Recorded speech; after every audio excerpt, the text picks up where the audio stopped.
नमस्ते दोस्तों, मेरे चैनल में आप सबका स्वागत है। आज मैं अनंत भगवान की कथा सुना रही हूँ। बहुत समय पहले की बात है। किसी गांव में एक साहूकार और साहूकारी रहते थे। उनका एक बेटा और एक बहू थी। साहूकार के बेटा धन कमाने के लिए विदेश जाता है। जाने से पहले अपने माँ से कहता है, माँ, मैं जब तक नहीं आऊँ तब तक परिंदे के पानी खत्म नहीं होने देना और चूल्हे की आग बुझने मत देना। इतना कहकर वह परदेश चला जाता है कमाने के लिए। अब बहू इस बात को हमेशा ध्यान रखती थी कि कभी भी परिंदे के पानी खत्म नहीं होना चाहिए और ना ही चूल्हे में आग बुझना चाहिए। इसी तरह कई साल बीत गए। एक दिन उसके घर की चूल्हे की आग बुझ जाती है और परिंदे के पानी भी खत्म हो जाता है। यह सब देखकर बहू घबरा जाती है और जल्दी से घड़ा उठाती है और कुएं पर जाकर पानी लाती है और परिंदे के लिए पानी रखती है। अब वह आग मांगने पड़ोस में जाती है। पड़ोसन उससे कहती है, आज हम कुछ भी उधार नहीं देते हैं। बहू पूछती है, ऐसा क्यों?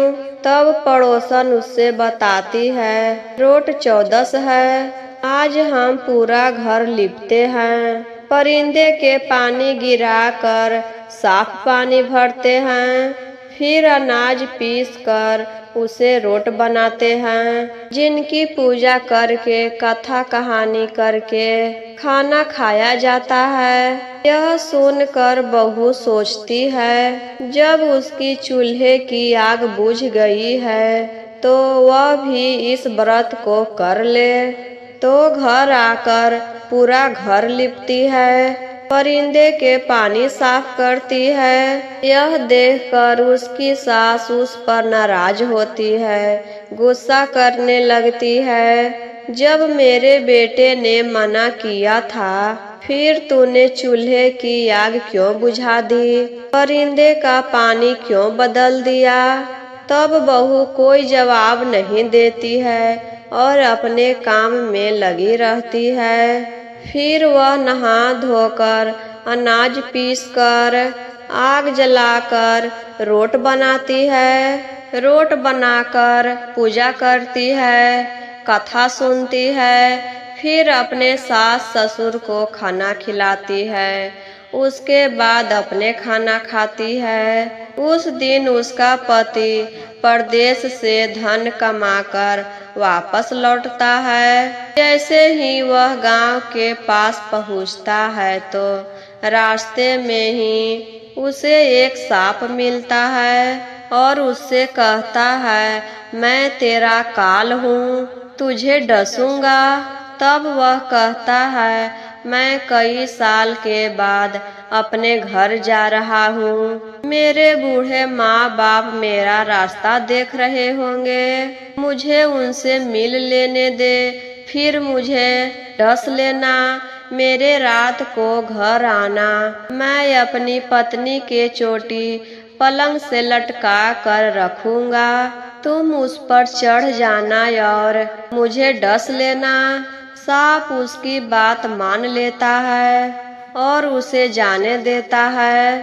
अब वह घर पहुंचता है, खाना खाकर सोने जाता है। उसकी पत्नी हर दिन काम करके थकी हुई रहती है। फिर वह रोट को कहानी सुनाकर उसे रख देती है और अपने कमरे में जाकर सो जाती है। लेकिन उसके पति को नींद नहीं आती, क्योंकि उसको सांप के बात याद आ रहा था कि आज रात सांप आकर हमको डस लेगा।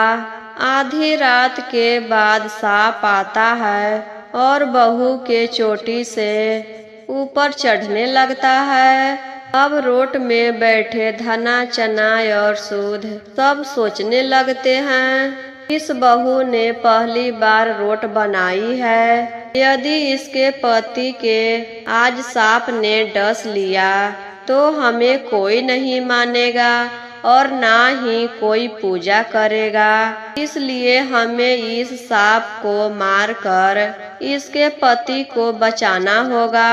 ऐसा सोचकर वो सब अलग अलग हथियारों का रूप धर लेते हैं। कोई तलवार तो कोई ढाल तो कोई कटार बनकर रोट से निकलकर सांप को मारकर टोकरी से ढक देते हैं और वापस रोट में चले जाते हैं। और बहू का पति चुपचाप यह सब देखता रहता है और निश्चिंत होकर वह सो जाता है। और बहू सुबह उठकर अपने काम धंधे में लग जाती है।